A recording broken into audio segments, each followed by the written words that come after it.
Hello everyone, welcome to Padhai Times. आज हम Delhi district court group C के जो एग्ज़ाम होने वाला है उसके हम मोस्ट एक्सपेक्टेड हिंदी के क्वेश्चन देखेंगे। ये पार्ट 3 है।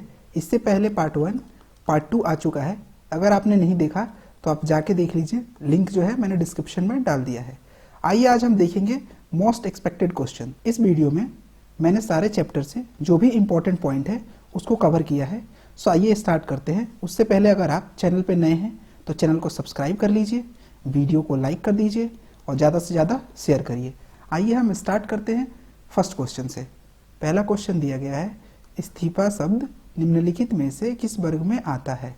ऑप्शन देखते हैं, तत्सम, तद्भव, देशज, विदेशज। बताइए किस शब्द में आता है।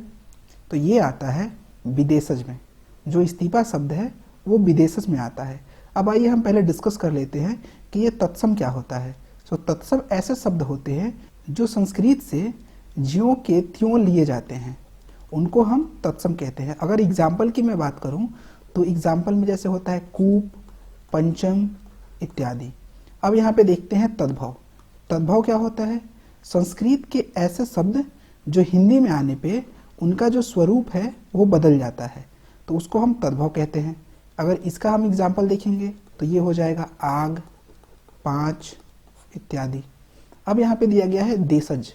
देशज वैसे शब्द होते हैं जो देश की अन्य भाषा यानी कि क्षेत्रीय भाषा जैसे पंजाबी, हरियाणवी, गुजराती ऐसे क्षेत्रीय भाषा से सम्मिलित होते हैं, उनको हम देशज कहते हैं।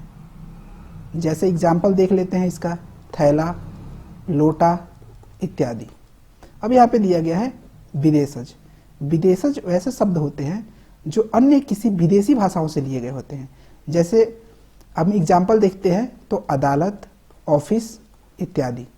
अब यहाँ पे जो विदेशी अगर भाषाओं की हम बात करें तो मुख्य कौन कौन सी विदेशी भाषाएं हैं, जैसे कि अरबी, फारसी, तुर्की, उर्दू, अंग्रेजी व पुर्तगाली। इन शब्दों से जो लिए जाते हैं उनको हम विदेशज कहते हैं। सो हमने यहाँ पे जितने भी तत्सम, तद्भव, देशज, विदेशज है सारे के पॉइंट डिस्कस कर लिए। आई होप आपको सारे पॉइंट क्लियर हो गए हों। अगर अब एग्जाम में इससे रिलेटेड कोई भी क्वेश्चन आता है तो आप इजीली सॉल्व कर पाएंगे। और जो भी लोगों ने सब्सक्राइब नहीं किया है चैनल को, आप सब्सक्राइब कर दीजिए। चलिए आइए देखते हैं अगला क्वेश्चन। अगला क्वेश्चन दिया गया है, खेतों में हरियाली नजर आ रही है। इस वाक्य में जो है रेखांकित शब्द क्या है। मतलब आपको बताना है ये हरियाली शब्द इसमें से क्या है। सर्वनाम है, संज्ञा है, विशेषण है, क्रिया है। बताइए ये क्या है। तो जो हरियाली शब्द है ये होता है संज्ञा। अब आइए हम जानते हैं संज्ञा क्या होता है। किसी व्यक्ति, वस्तु, स्थान के नाम को हम संज्ञा कहते हैं। ठीक है। चलिए, संज्ञा की जो है 5 भेद होते हैं। कौन कौन से होते हैं? सो पहला होता है व्यक्तिवाचक संज्ञा, दूसरा होता है जातिवाचक संज्ञा, तीसरा होता है द्रव्यवाचक संज्ञा, चौथा होता है समूहवाचक संज्ञा, पांचवा होता है भाववाचक संज्ञा। अगर मैं एग्जाम्पल की बात करूं तो व्यक्तिवाचक संज्ञा में जैसे राम, श्याम। जातिवाचक संज्ञा की बात करूं तो ये हो जाएगा लड़का, पक्षी। इसमें क्या हो रहा है, लड़का में पूरे लड़के जाति का बोध हो रहा है, पक्षी में पूरे पक्षी का बोध हो रहा है। अगर यहाँ पे द्रव्यमानवाचक की बात करूं तो इसमें क्या हो जाएगा, सोना, चांदी। उसके बाद यहाँ पे अगर समूह की बात करूं तो समूह में क्या हो जाएगा, पुलिस, सभा इत्यादि। अब यहाँ पे भाववाचक की बात करूं तो भाव में क्या हो जाएगा, जैसे प्रशंसा, सच्चाई। सही हो जाते भाववाचक संज्ञा। सो हमने संज्ञा से रिलेटेड सारे पॉइंट डिस्कस कर लिए। आइए हम अगला क्वेश्चन देखते हैं। अगला क्वेश्चन दिया गया है, आदरणीय शब्द निम्नलिखित विकल्पों में से क्या है। संज्ञा है, सर्वनाम है, क्रिया है, विशेषण है। बताइए आदरणीय शब्द क्या है। सो आदरणीय शब्द जो होता है वो होता है विशेषण। अब देखिए विशेषण हम किसे कहते हैं, जो संज्ञा और सर्वनाम की विशेषता बताता है उसको हम विशेषण कहते हैं। अगर जैसे एग्जाम्पल में देखें तो आदरणीय हो गया, उसके बाद होनहार, सुंदर इत्यादि। जैसे राम सुंदर है, तो राम सुंदर है मतलब राम यहाँ पे क्या हो गया, राम हो गया संज्ञा, सुंदर क्या हो रहा है, राम की विशेषता बता रहा है, तो सुंदर जो है वो विशेषण हो गया। अब यहाँ पे हमने संज्ञा तो डिस्कस कर लिया था। अब देखते हैं सर्वनाम। सर्वनाम क्या होता है, जो शब्द संज्ञा के स्थान पे आता है उसको हम सर्वनाम कहते हैं। अगर एग्जाम्पल देखते हैं तो मैं, तुम, यह इत्यादि जो है ये सर्वनाम होता है। अब यहाँ पे दिया है ऑप्शन क्रिया। क्रिया क्या होता है, जिससे कार्य करने का बोध होता है उसको हम क्रिया कहते हैं। जैसे एग्जाम्पल की अगर हम बात करें तो क्या हो जाएगा, लिखना, दौड़ना इत्यादि। जैसे अभी मैं पढ़ा रहा हूँ, आप लोग लिख रहे हैं, तो ये क्या है, आप लोग ये कार्य कर रहे हैं, ठीक है, तो ये क्रिया होती हैं।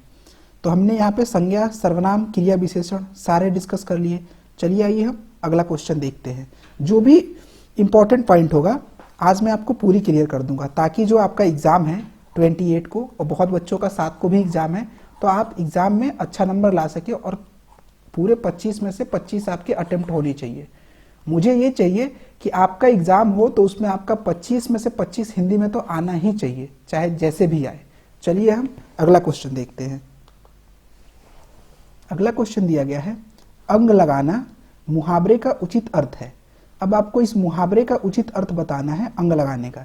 आइए देखते हैं ऑप्शन में क्या दिया गया है, सम्मान करना, गले लगाना, मन महसूस कर रह जाना, गोद में लेना।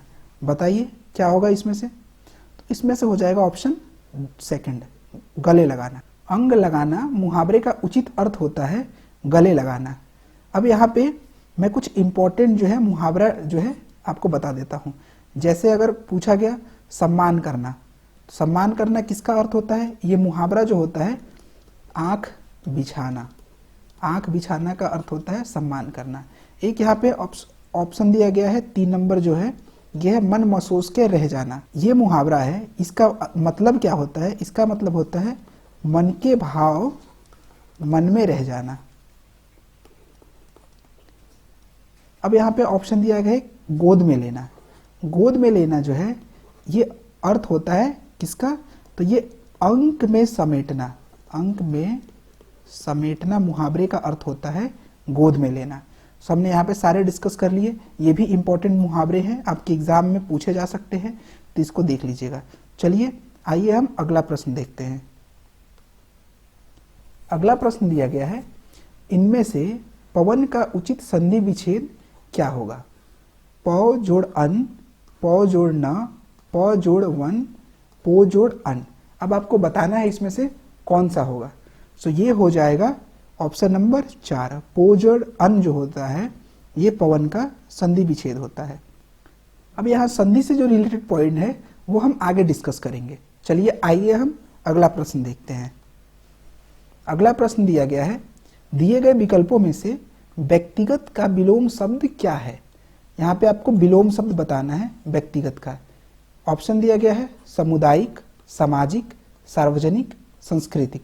बताइए इनमें से कौन सा ऑप्शन होगा। सो यहाँ ऑप्शन हो जाएगा 3 नंबर सार्वजनिक। सार्वजनिक जो होगा व्यक्तिगत शब्द का विलोम शब्द होगा। व्यक्तिगत शब्द मतलब क्या होता है, निजी। सो निजी का जो उल्टा अगर देखेंगे हम, विलोम देखेंगे, तो वो हो जाता है सार्वजनिक।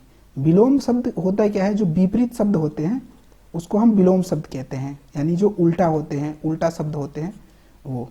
जैसे एग्जाम्पल की बात करूँ, जैसे रात, तो रात का उल्टा क्या होता है, दिन। धरती, धरती का उल्टा क्या होता है, आकाश। चलिए आइए हम अगला प्रश्न देखते हैं। अगला प्रश्न दिया गया है, निम्नलिखित विकल्पों में से उस विकल्प का चयन करें जिसके सभी शब्द वर्तनीगत शुद्ध हों। इसमें से आपको बताना है कि कौन सा शब्द जो है वो शुद्ध है। तो पहला ऑप्शन देखते हैं, क्षितिज, निधि, ठिठौली, भत्ता। इन तीनों ऑप्शन में दिए गए हैं। आपको इसमें से बताना है कि कौन सा ऑप्शन जो है वो सही है। बताइए। सो आइए देखते हैं। क्षितिज जो है वो कैसे लिखा जाता है। सो क्षितिज जो है ऐसे लिखा जाता है। उसके बाद हम निधि की बात करें तो निधि कैसे लिखा जाता है, ऐसे लिखा जाता है। उसके बाद हम ठिठौली की बात करें तो ठिठोली कैसे लिखा जाता है, ऐसे लिखा जाता है। उसके बाद हम भत्ता की बात करें तो भत्ता लिखा जाता है ऐसे। ये कौन सा ऑप्शन में है, तो यह ऑप्शन नंबर सेकंड में है, तो आंसर हो जाएगा सेकंड। आप लोग कमेंट करके बताइएगा कि आपके कितने सही हो रहे हैं, ठीक है। चलिए आइए अगला प्रश्न देखते हैं। अगला प्रश्न दिया गया है, भुजंग किसका पर्यायवाची है। यहाँ पे आपको पर्यायवाची बताना है भुजंग का, क्या होता है बताइए। उरग, व्याल, सर्प, सभी। भुजंग का क्या होगा यहाँ पे पर्यायवाची शब्द, तो ये भुजंग का पर्यायवाची शब्द सभी हो जाएगा। सभी जो है उरंग, व्याल, सर्प, ये सभी जो है ये भुजंग के पर्यायवाची शब्द होते हैं। आपको पता ही होगा पर्यायवाची शब्द क्या होता है। आइए देखते हैं भुजंग के और कौन कौन से पर्यायवाची शब्द हैं, जैसे शेषनाग, अहि, फणिस, नाग, सांप, सारंग, ये जो है भुजंग के पर्यायवाची शब्द होते हैं। चलिए आइए हम अगला प्रश्न देखते हैं। अगला प्रश्न दिया गया है, कोई शब्द किस सर्वनाम के अंतर्गत आता है। जो कोई शब्द है इसको कौन सा सर्वनाम कहते हैं। निजवाचक सर्वनाम, संबंधवाचक सर्वनाम, अनिश्चयवाचक सर्वनाम, पुरुषवाचक सर्वनाम। बताइए क्या कहते हैं, तो इसको कहते हैं हम अनिश्चयवाचक सर्वनाम। जो कोई शब्द होता है ये अनिश्चयवाचक सर्वनाम होता है। अब पहले हम जानते हैं कि अनिश्चयवाचक सर्वनाम किसे कहते हैं। जिन सर्वनाम शब्दों से वस्तु, व्यक्ति, स्थान आदि की निश्चितता का बोध नहीं होता है वे अनिश्चयवाचक सर्वनाम कहलाते हैं। अगर हम एग्जाम्पल की बात करें तो ये हो जाता है कुछ, कोई इत्यादि। अब अगर हम बात करें सर्वनाम कितने होते हैं, तो जो सर्वनाम होते हैं ये 6 प्रकार के होते हैं। कौन कौन से होते हैं, ये होते हैं निश्चयवाचक सर्वनाम, पुरुषवाचक सर्वनाम, निजवाचक सर्वनाम, प्रश्नवाचक सर्वनाम, अनिश्चयवाचक सर्वनाम और संबंधवाचक सर्वनाम। तो हमने यहाँ सर्वनाम से रिलेटेड सारे पॉइंट कवर कर लिए। आइए हम अगला क्वेश्चन देखते हैं। अगला क्वेश्चन दिया गया है, दिए गए विकल्पों में से तत्सम शब्द नहीं है। इनमें से कौन सा शब्द जो है तत्सम नहीं है। अम्लिका, इच्छु, ओखली, उलखल। बताइए इसमें से कौन सा नहीं होगा। सो ये जो ओखली है ये तत्सम शब्द नहीं है। तत्सम शब्द हम कहते किसे हैं, पहले ये देते हैं। ऐसे शब्द जो संस्कृत के ज्यों के त्यों ले लिए जाते हैं उनको तत्सम कहते हैं। ये मैंने आपको पिछले ही क्वेश्चन में सारे इसके पॉइंट मैंने क्लियर किए हैं। और कौन कौन से तत्सम शब्द हो सकते हैं, जैसे आम्र, अचल, उलूक इत्यादि। चलिए अगला प्रश्न देखते हैं। अगला प्रश्न दिया गया है, दूध में थोड़ी चीनी डाल दो। इस वाक्य में कौन सा विशेषण है। आपको विशेषण बताना है कि इसमें कौन सा विशेषण है। संख्यावाचक विशेषण है, सर्वनामिक विशेषण है, गुणवाचक विशेषण है या परिमाणवाचक विशेषण है। बताइए इसमें से कौन सा विशेषण है। तो दूध में थोड़ी चीनी डाल दो, इसमें जो है परिमाणवाचक विशेषण है। अब यहाँ पे देखिए ऑप्शन 1 दिया गया है संख्यावाचक विशेषण। अगर हम संख्यावाचक विशेषण की बात करें तो ऐसे शब्द जो संज्ञा या सर्वनाम की संख्या बताते हैं उसको हम संख्यावाचक विशेषण कहते हैं, जैसे 2, 3, 4, गुना इत्यादि। ठीक है।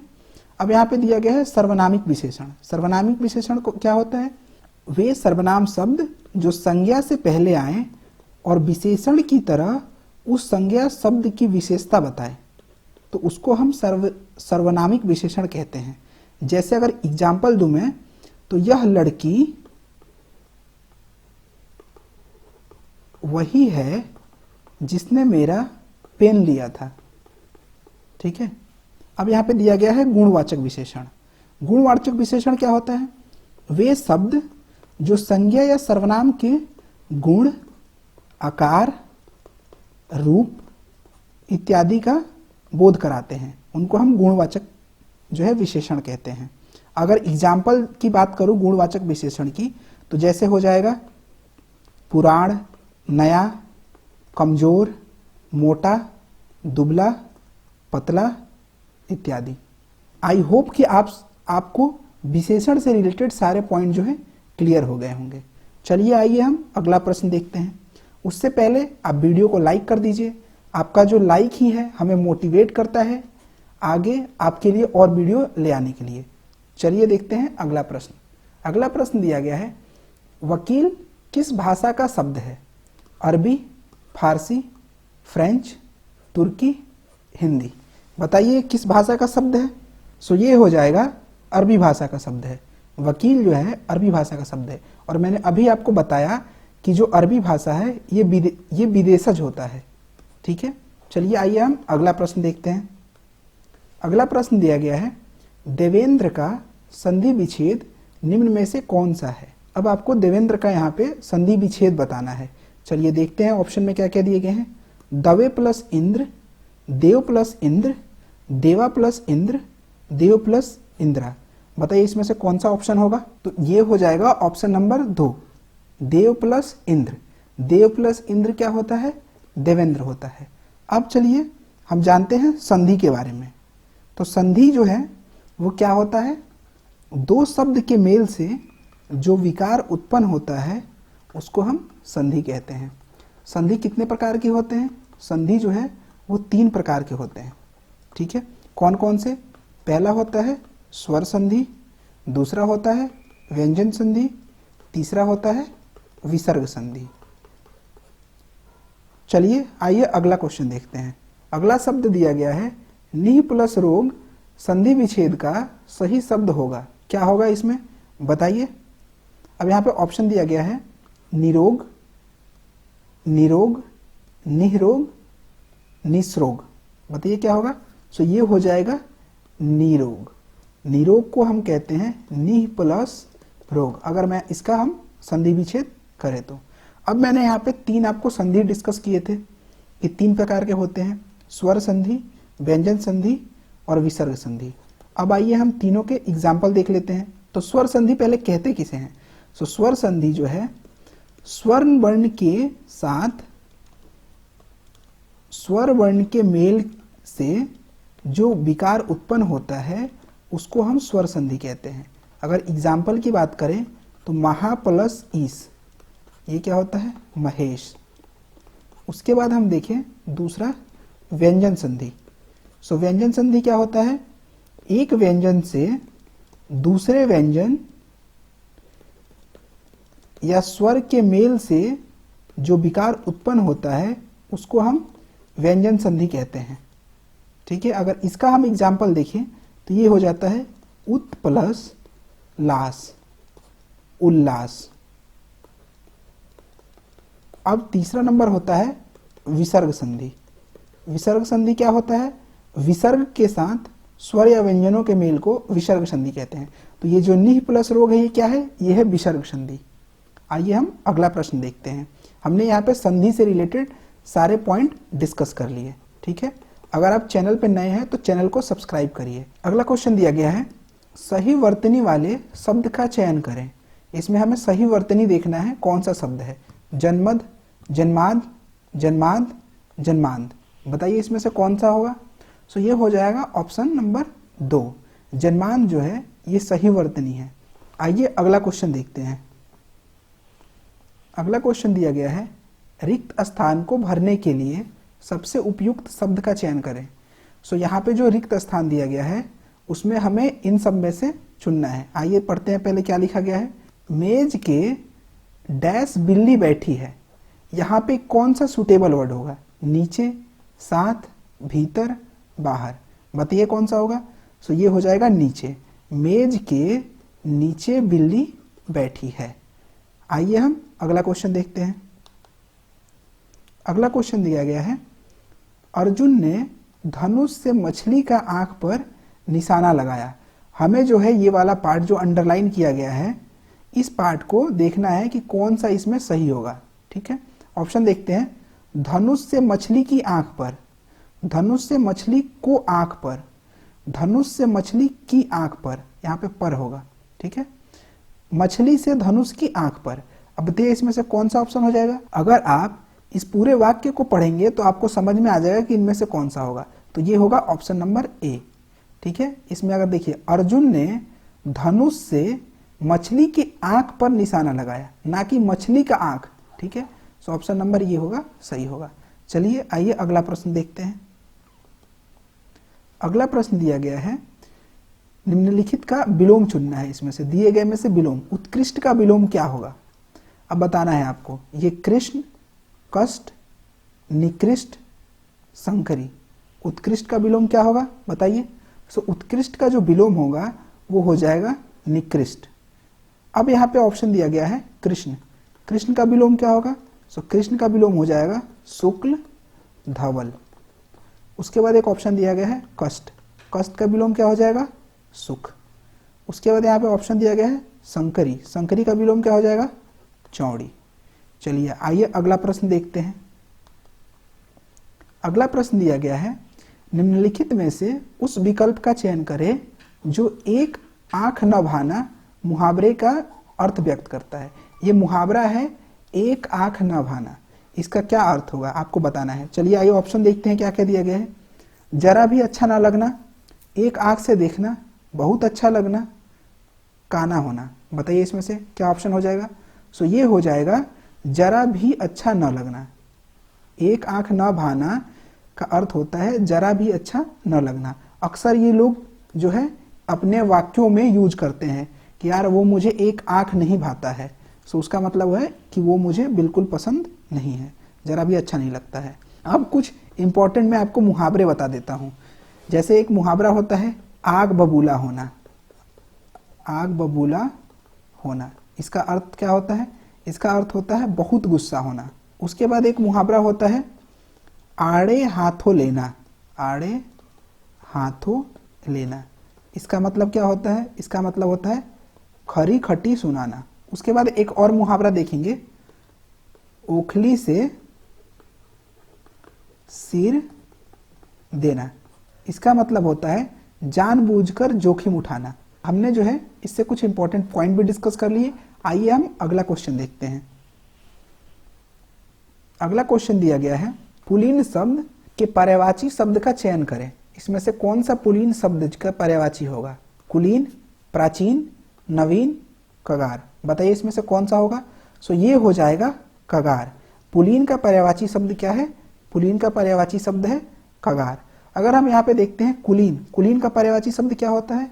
तो ये होता है सुजात, विनय, शिष्ट।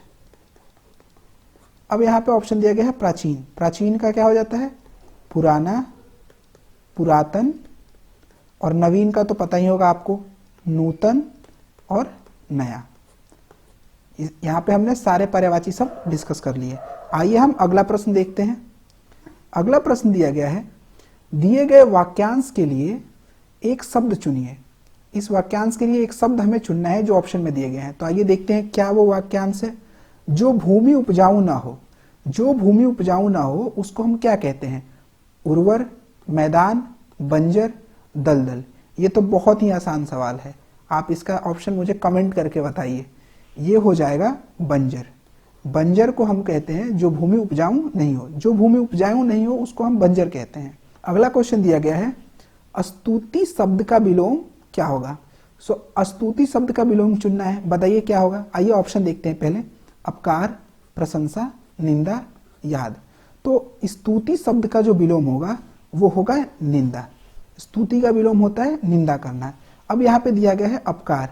अपकार का विलोम क्या हो जाएगा। अपकार का विलोम होता है उपकार। प्रशंसा का विलोम क्या होता है। प्रशंसा का विलोम होता है भत्सरना। उसके बाद यहाँ पे है निंदा।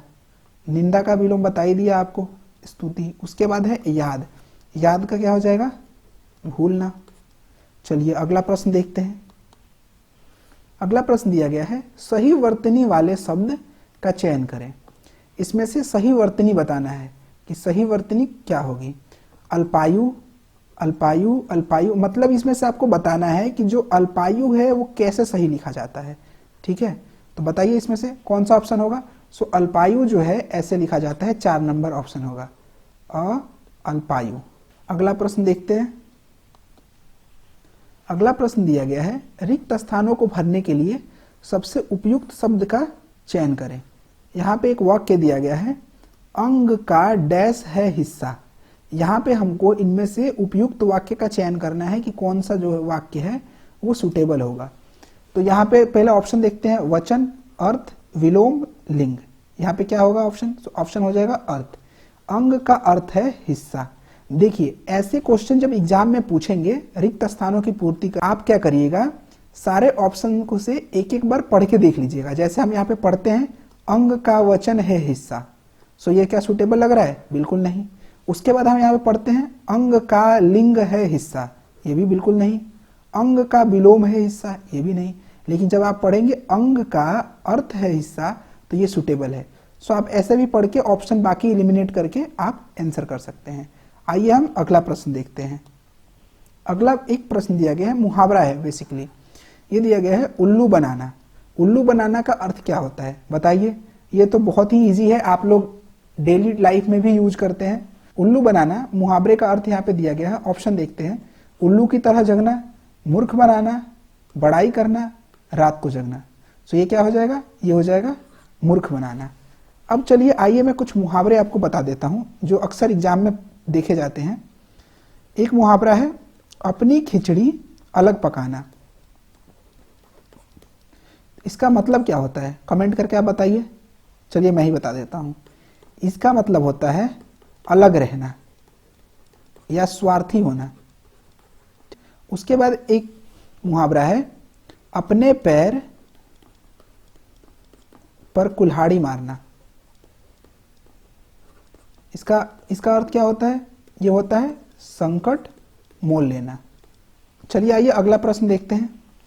अगला प्रश्न दिया गया है किसी वस्तु को तब तक नहीं फेंका जाता है अब तक उसकी आवश्यकता बनी रहती है। मतलब ये क्वेश्चन दिया गया है, इसमें जो ये डैश वाला पार्ट है, रिक्त स्थान है, उसकी पूर्ति करनी है। रिक्त स्थान में हमें सही जो है शब्द चुनना है। क्या होगा? ऑप्शन देखते हैं, जब तक उसकी आवश्यकता, कब तक उसकी आवश्यकता, जब तक उसकी आवश्यकता, जब तक उसका आवश्यकता।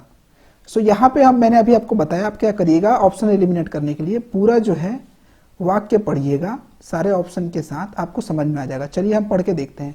अगर मैं ऑप्शन नंबर 4 लेता हूं यहाँ पे, तो ऑप्शन नंबर 4 लेके मैं देखता हूं, तो किसी वस्तु को तब तक नहीं फेंका जाता जब तक उसका आवश्यकता बनी रहती है। क्या ये सुटेबल लग रहा है? बिल्कुल नहीं, निग्लेक्ट। उसके बाद देखते हैं किसी वस्तु को तब तक नहीं फेंका जाता तब तक उसकी आवश्यकता बनी रहती है। क्या सुटेबल लग रहा है? बिल्कुल नहीं। अगला देखते हैं किसी वस्तु को तब तक नहीं फेंका जाता कब तक उसकी आवश्यकता। कब तो यहाँ आएगा ही नहीं, बिल्कुल सही। तो लास्ट में तो बच गया यही ऑप्शन, यही हो जाएगा आंसर। अगर हम पहले से भी ऑप्शन से देखते हो तो इसी से हम पढ़ लेते कि किसी वस्तु को तब तक नहीं फेंका जाता जब तक उसकी आवश्यकता बनी रहती है। तो ऐसे आप पढ़ के एग्जाम में ऑप्शन एलिमिनेट भी करके आप आसानी से क्वेश्चन का आंसर दे सकते हैं। आइए हम अगला प्रश्न देखते हैं। सो आज के लिए इतने ही प्रश्न हैं। टोटल ये हमने जो जितने भी क्वेश्चंस डिस्कस किए ये सुपर इंपॉर्टेंट क्वेश्चन है। ऐसा नहीं है कि ये डायरेक्ट क्वेश्चन जो है आपके एग्जाम में पूछे जाएंगे।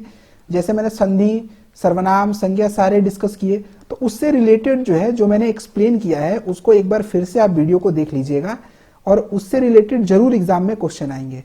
चलिए तब तक के लिए बाय बाय, मिलते हैं नेक्स्ट वीडियो में। खुश रहिए, मुस्कुराते रहिए। See you in the next video.